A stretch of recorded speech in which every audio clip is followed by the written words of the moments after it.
Thank you so much for coming on the podcast.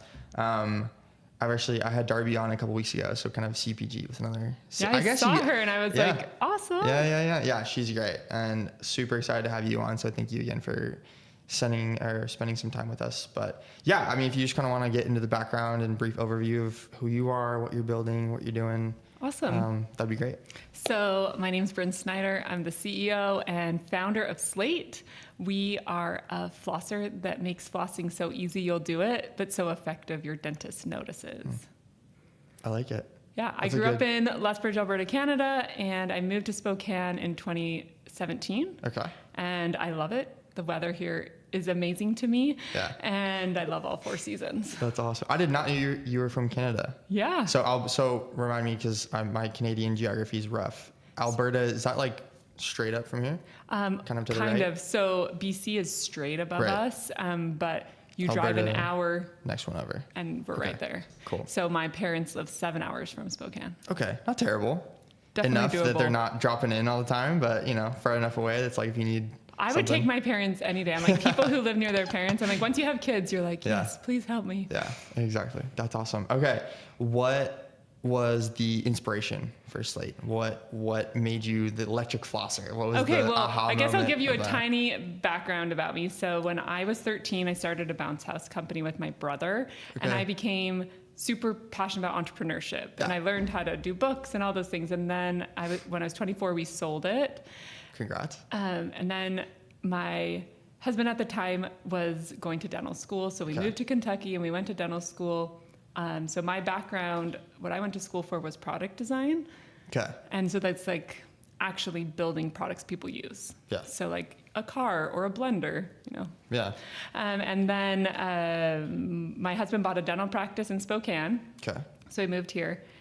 And our front desk person got placenta previa. And that means she had to be on bed rest. Yeah. And so all of a sudden, I was an office manager. Yeah. And as I was there, I realized people didn't know why you floss. Mm-hmm. Let's see. Do you know, why do you floss?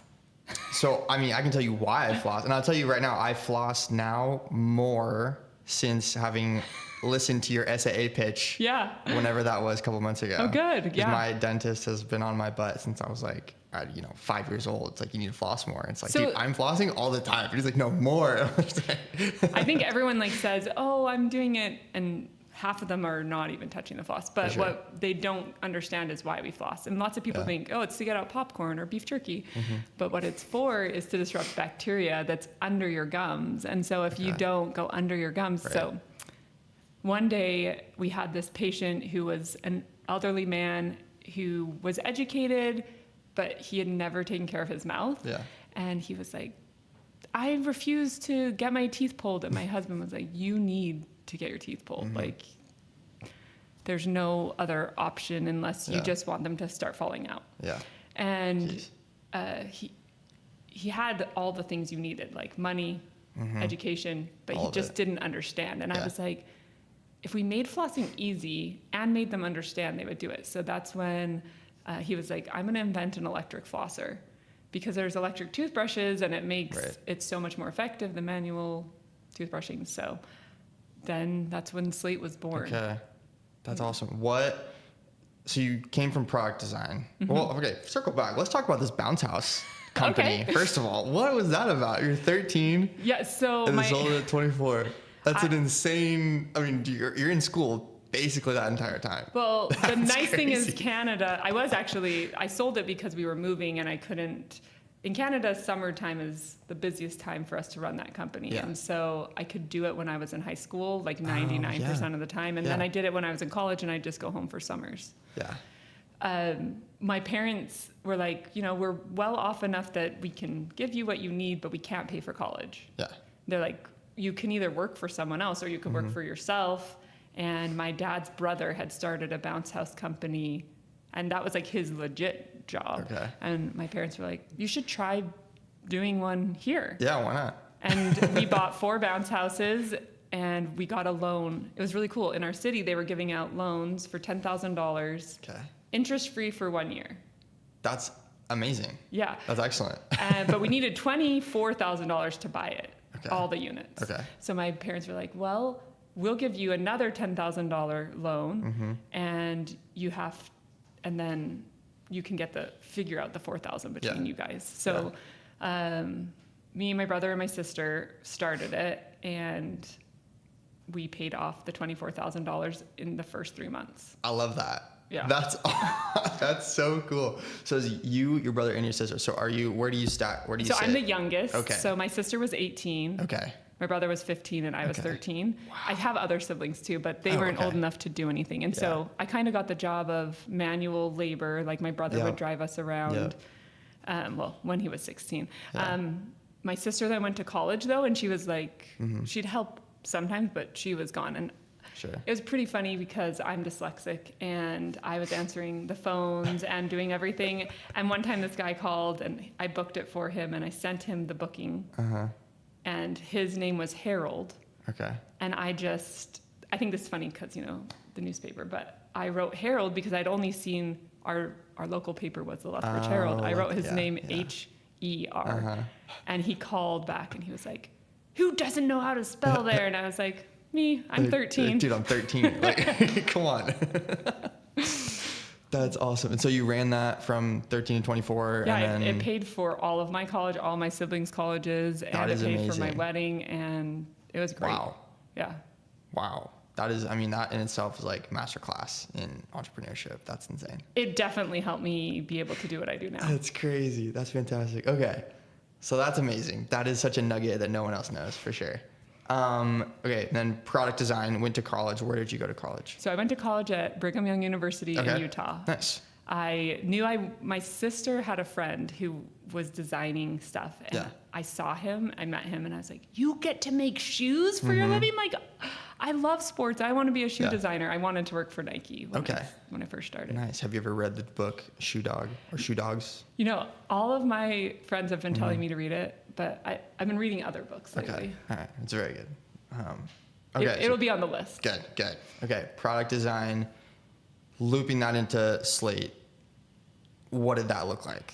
Well, so I actually did an internship with Johnson & Johnson when I was in college. Okay. And it made me go from loving shoes, because I realized to work for Nike, you're like blue sky, which is like being very, I then realized like medical devices change people's lives. Like shoes are definitely cool, but a medical device, I was working on trocars. They're like a thing that goes into your stomach and they put the tools through your stomach. Okay.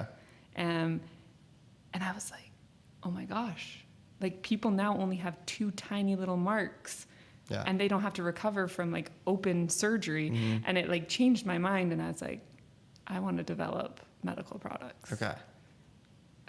But then I got married and, your dreams change. And I became a designer at, a company called Wadsworth Design, and I did Paul Mitchell hair schools. Okay, nice. That's awesome. I love that. Okay, so what did V1 of the Electric Flosser, what was that? Well, I think that's something that's really important for people to realize is the minimal viable product. Very important. Like if you get too far down the road, you overthink it. So we were like, hey, we need it to vibrate. We need it to do these things. So our version 1, we don't even sell anymore. That's awesome. So it was battery powered. We loved it. It was great, but it was kind of like a Ford. Well, it worked either really, really, really well or didn't work at all. Yeah. And so once we saw those issues, we fixed them, and now we have version 2. And in Q4, we're launching version 3 and version 4. Coming up, 3 and 4. Well, they're different. Okay. They're just new innovation. Okay. But super excited. That's awesome. Okay. So then you made the product. You're like, okay, we could actually do this. I guess that kind of skips my question of like, when did you know this was an actual thing? And like, okay, actually, no, I do want to talk about that really fast because I said to Dr. Snyder, I was like, I don't want to invest. I have 5 kids. I do not want to invest my next 10 years in a product that dentists and hygienists don't back. Yeah. So we actually made our product, and I had 500 hygienists try it out. And I was like, if they love it, I will invest my life in this. Okay. What was like the KPI you were looking for of the 500? Were you looking for just a simple majority? Were you looking for 400 of the 500? Or were you just kind of like testing out and being like, here, we'll just test it out with a bunch of them and we'll just kind of see how it goes? So I think in my mind, I wanted 50% or more. Okay. But 95% of them said they'd recommend it to their patients. That's and wild. 74% of them said it was better than any tool that existed at stimulating your gums. Wow. And I was like, I can get behind this. Right. Would you just go fight the other 5% that were like, nah, I didn't think it was. Oh, no. I mean, it was actually cool because I could see like why they didn't like it. Okay. And some of them. That's probably, I mean, at that point and probably still now, it was like valuable information. Oh, totally. I think actually that almost be the most valuable information is when people tell you they hate things. Right. You learn so much. So much more. Yeah. Yeah. Okay. Test it with a 500. Okay. And then what? So then we did a Kickstarter. Okay. Oh, okay. The crowdfunder. Yes. I don't know if I would do it again, but at the same time, it also showed us that people wanted it. We hit like the top 5% of Kickstarters. Wow. So that was really exciting. We raised about $200,000 on Kickstarter. That's awesome. What was that process like? 'Cause I know a little bit. I mean, we're investors in Revival Tea, and they just did a crowdfunder on, I think on crowdfunder, Kickstarter. I don't know which one. Theirs is a crowdfunder. It's different than Kickstarter. I don't know what their thoughts are on it, but I don't think I would do a Kickstarter again. Yeah. Pressure is always good, right? Mm-hmm. I definitely think it makes you do stuff, but I am a person who like if I say I'm going to do something, I want to do it. Yeah. And I had told the Kickstarter people we'd have them product by March. Okay. But when we went into mass production, there was a problem and we didn't end up getting them their product until November. And like every single day I was stressed out. Yeah. And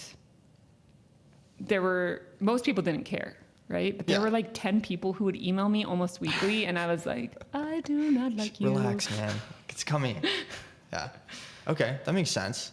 And it also costs more. Like no one ever charges enough for their product at the beginning. And so like on our Kickstarter, we put a certain price, but we didn't know what we didn't know, and we didn't charge enough for shipping, and we didn't. Right. And so. Yeah. Well, I mean, at the beginning, you're just happy if anyone wants seriously, anything. I was like, you're like, I'll just sell it at cost. Like, I don't even care. Seriously. Okay, that's awesome. Okay, Kickstarter. How many did you sell? We sold over 3,500 units. Wow. Yeah, that's fun. Nationwide, Washington. We actually did it internationally. Internationally, okay. Because I'm Canadian, I like wanted to offer it. But it was like weird to see a lot of Australians and a lot of Finnish people bought it. And I was like, apparently Finnish people love flossing. Yeah. I mean, I feel like they got it kind of figured out. They got the saunas and they got the best schools. Yeah. They're just on top of things. They're like, we know everything we need, and this is the next best thing. Okay. So the Kickstarter, and then what? Off to the races. So I would tell anyone who is doing a Kickstarter not to do international. Because of the shipping complications. I loved that we did it, but I was like, you want to learn more before you bite that off. Yeah. What complications show up when you start shipping internationally? There's just more regulation, different regulations. Fees, taxes, and it's like over a certain amount have like special things, and it's a lot harder than figuring out the U.S. That makes sense. Okay.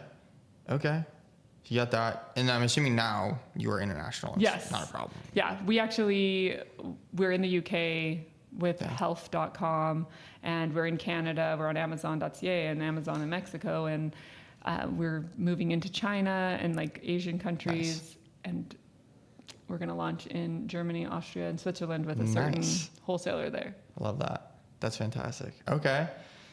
And so now what do you think? I guess let's go back to the very beginning. What was one decision that you can remember that was like that early decision really set us up for success? That was a pivotal decision that we made. Two things. So I'm very frugal. Okay. And it's good to be when you're a startup. Yeah. And being profitable is extremely important to me. Yeah. But it also meant sleepless nights. And I had the opportunity to get a loan for $500,000. And at the time I did not need it. Yeah. But I met another founder, and they're like, you're never going to have enough money. And I was like, what? Of course I am. Like, look at my forecast. And she's like, take the money. And I was like, really? But that means I have interest in these things. And I took the money and I needed the money. Yeah. And I'm really glad that I took the money. Yeah. I mean, especially in the product space. Oh yeah. Cause cash flow is right. It's so important. Yeah. And you think, oh, this is great. Like we were profitable last year. This is fantastic. But you have now $1 million PO that you're putting in and cash flow is king. Yeah. Yeah. That's awesome. How do you think growing this and building this in Spokane has influenced the trajectory versus if you built it in Seattle or you built it in Austin or LA or... Yeah, I think that there's pros and cons to both places. Yeah. But what I love about Spokane is I have been I feel like hugged by the community. Yeah. I think sometimes I wish there's some, I maybe would have better applicants in other cities. Yeah. But... Specifically for what roles? Well, marketing, okay. I feel like is typically people want to be in New York or LA. But the cool thing is once people have kids and they're a little older in their careers, Spokane is actually ideal. Yeah. So I think I'm just looking for maybe a different candidate than a really young person. Yeah. Because I'm I bet I can get anyone to move to Spokane. I mean, it has lakes, it has mountains, it has everything you could possibly want and a really good community for your kids. Yeah, definitely. I think when you see that a lot of people... though, especially people that are from Spokane, you'll grow up here and then you go off to college or you go elsewhere or whatever. And then as soon as people get married or they have kids, it's right back. Yeah. I think really what's cool is the Spokane Angel Alliance, Ignite. Yep. They were things I had no clue existed in Spokane. And then I was telling a friend I'm going to raise some money. And he's well, have you talked to the Spokane Angel Alliance? And I was I didn't even know this existed. Yeah. So it's been fun to see the startup world. I really feel some really key, awesome people are trying to make a startup scene here. And I think that Fuel is one of those options, which is so cool. Yeah. If I could go back in time, if Fuel existed at the beginning, it would have been so good for me. Yeah. And then, Ignite had some things that really helped me and we have a board and I didn't know what I was doing then. And having people just kind of coach me along was nice. That's awesome. How has mentorship played a part in everything that you're doing and how kind of, the ecosystem and the community, all that, what specifically has that impact had on your business? Exponential growth. I feel like I've been lucky enough. Tom Simpson is one of my mentors and he is very knowledgeable in the space and he's kind of has a viewpoint from all the different areas like investment banker and owning his own company. And so I was lucky enough to get him as a mentor. I know that not everyone is. And then I was really lucky to meet people in my neighborhood and all of a sudden I found out they had skills that, I've loved Spokane. Yeah. Also, I'm in the medical field because we're in flossing and Spokane has a really cool grant that we applied for and we were able to receive and that helped us. Nice. And it gave more jobs to people in Spokane. Yeah. That's awesome. So we were originally going to go to a 3PL and we chose to keep our warehouse here so we could give people in Spokane a job. Yeah. So you have a really cool program with people that work in your production facility. Yeah. Let's talk about that. Well, so because I'm, international, I have a really big heart for people who come to the U.S. and are immigrants. And so we have refugees that work as our warehouse workers and we currently are an all-female team, and that's not on purpose. That's awesome. I like men too, but I was so many women need jobs, and but they have to get their kids to and from school. Right. And I was what if I only made them work from 9 to 2? Then they could work, get money, and still be parents. Yeah. That's awesome. That's great. That's fantastic. Yeah. Are there any plans to if you're, expanding and whatever, would you ever have a 4 to whatever shift as well? Yes, definitely. But we're definitely not at that scale yet. We are getting into a mass retailer. And because of that, we're going to hire an operations manager, which changes things. And it gives us, we have to do things a little more streamlined. It's pretty easy to fulfill D2C. But once you add in other aspects, it's they charge you if you mess up. And we don't want to be charged. Yeah, definitely not. If you were going to go back maybe to yourself or maybe to those that are trying to start their own business right now, what is a nugget of advice that you would give first-time founders trying to figure all this out? you don't know what you don't know, so ask people that are smarter than you. Yeah. Is that what you were meaning, or are you saying like something to not do? I mean, It could be both. I think that's a great one. Especially being a founder, you kind of have to have, at least from my perspective and what I've seen, is like you got to kind of have like outlandish ideas of what you're going to do. And sometimes that gets in the way of like, okay, you don't know everything. Like you can take advice. It's like, it's okay. Yeah. I think sometimes people get in their own way, and then be very cognizant of where your money is going. Yeah. I think it's hard because we like grew really rapidly last year, and all of a sudden it was harder to keep tabs on everything. And so I think growth is great, but it also can hurt you because we're having to air freight things from other parts of the country and world. And it's like, when things get started moving, it shows you how important systems are. Yeah, definitely.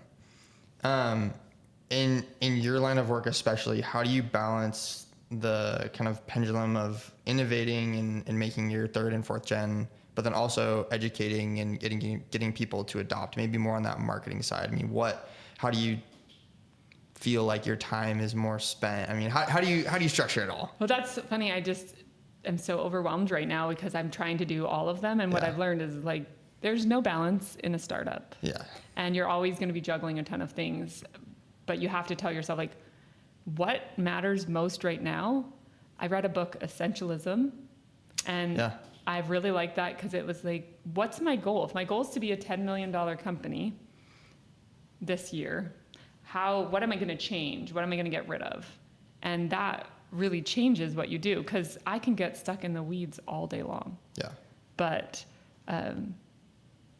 we actually did that. We had like a strategy session last November, and we were like, what is our goal this year? Yeah. We have to get rid of the things we can't do. Mm-hmm. And sometimes that's hard because when you're maybe not hitting a goal, you're like, what if I would have done this?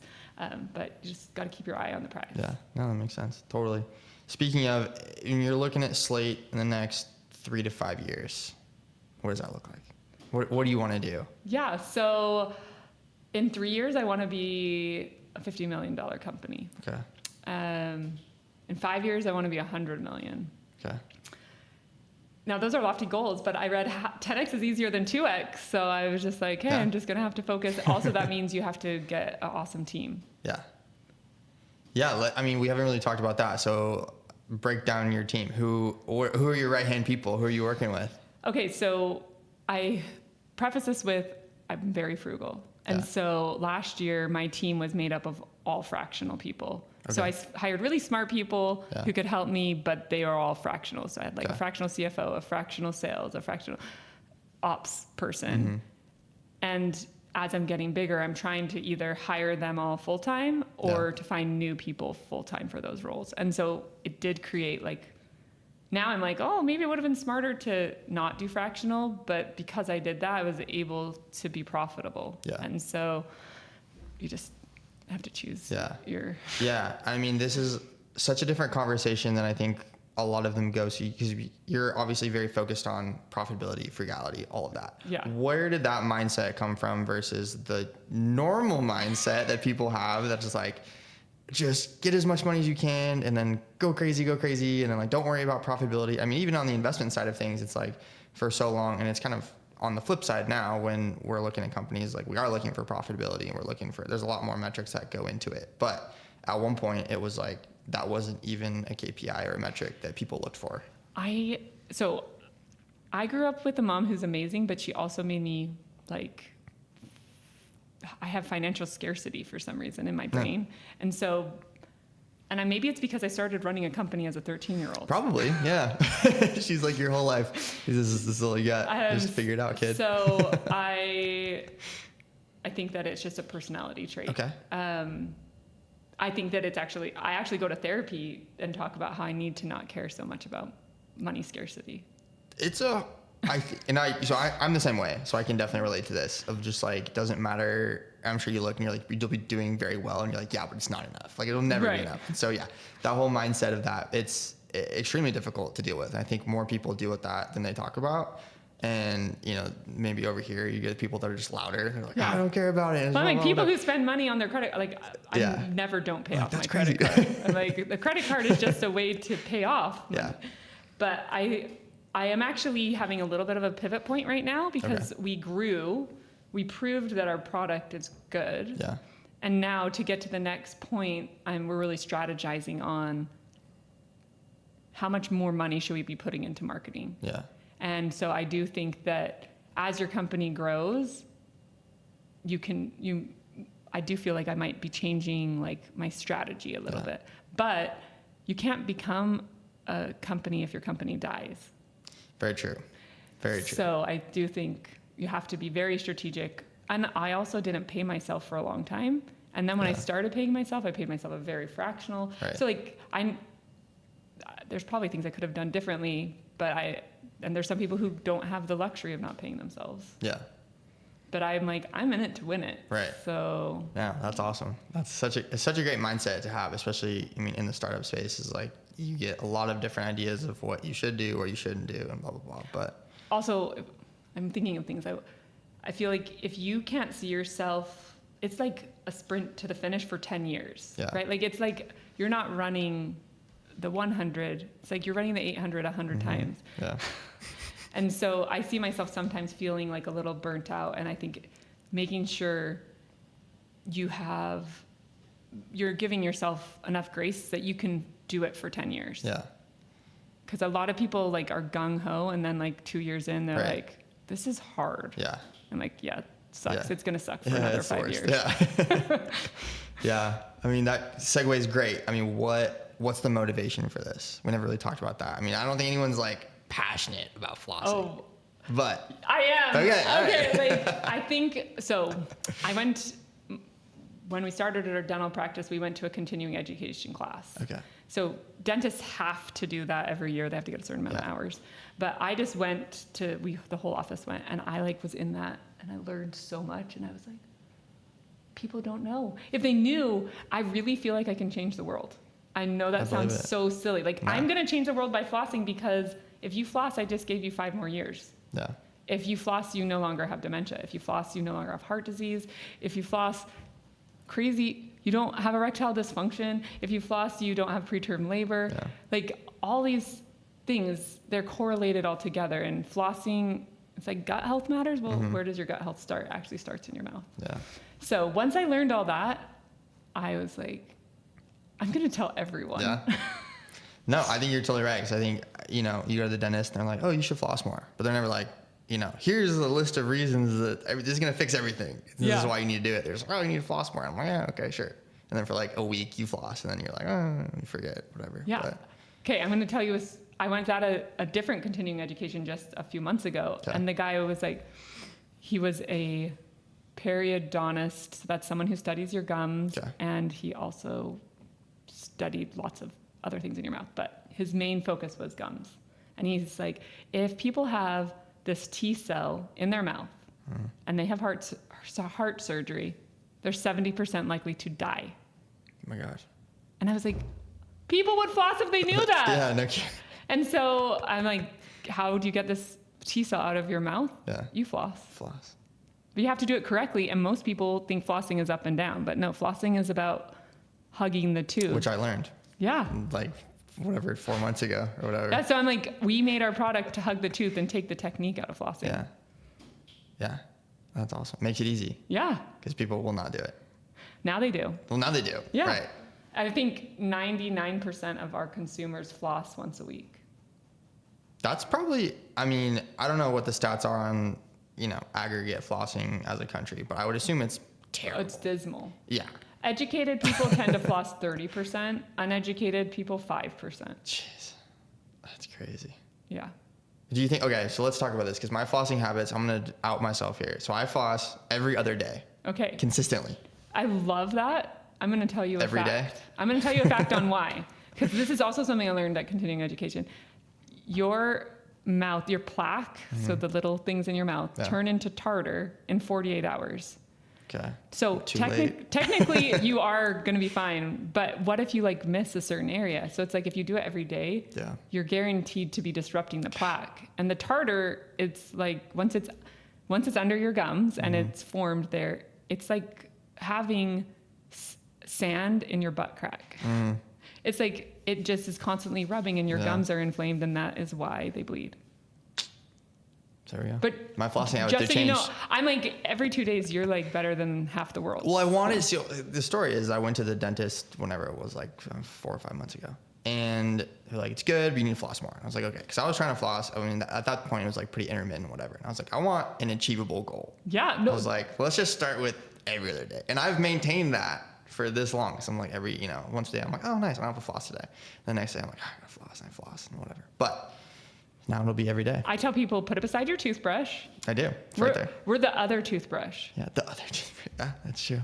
So you use ours, you floss, you brush, you floss, you brush, you floss. Yeah. I do it twice a day. Twice morning and night. Gosh. So you're probably, the 1% of the 1% of flossers. Yeah, I like to overachieve. That's awesome. Okay, let's talk about, beyond, speaking of overachievement, beyond sales, beyond funding, what are some maybe personal KPIs that you're like, in terms of success for you, that don't revolve around the numbers and the funding and all that? What would you say? I want to show my children, because I have 4 daughters, that women can be business Heck women. yeah. And I also want, just to apparently only 2% of women ever have a company that's worth over $1 million. Wow. And my company is now worth multi-millions of dollars. And so it's okay. Yeah. But ultimately, actually, if I'm not a good mom, none of this is worth it. So I want to show my kids you can be a mom and work. And do both. It's hard, but I can do it. Yeah. That's awesome. Oh my gosh. Okay. And then where can people find this flosser? Yeah. Where are people getting it? So slateflosser.com. Okay. We love D2C, but you can also get it on Amazon. And next year you'll be able to get it at some stores. Okay. Yeah. That's awesome. And then where can people contact you, reach out to you? Yes, I love talk LinkedIn. to you, whatever. Reach out on LinkedIn. If you don't put a note, I usually don't accept a friend request. That's interesting, because I've also heard the opposite. Oh, really? Of like people that are like, if you put a note with your LinkedIn request, I just straight to the trash. Oh, that is so funny. I get a lot lately. I bet. And I was like, I can't even read all of these. Yeah. So maybe interacting, but I'm also on Instagram. Okay. Brynn MacLennan. Does Slate have their own socials? Oh yeah, Slate Flosser. There we go. Hit 'em and up. we're on TikTok too. Okay. TikTok, Instagram, Facebook. Everything. All of it. Twitter. Yeah, we're even on Twitter. Very, or X, very, whatever they're calling. not very much. We're also on Threads. Okay. But, yeah. We want to meet people where they are. I love it. That's awesome. Okay. Well, thank you so much for coming in and chatting, and I hope people floss more because of this. And and I hope someone learned something about entrepreneurship too. Yeah, that's awesome. Perfect. Well, thank you. Thanks.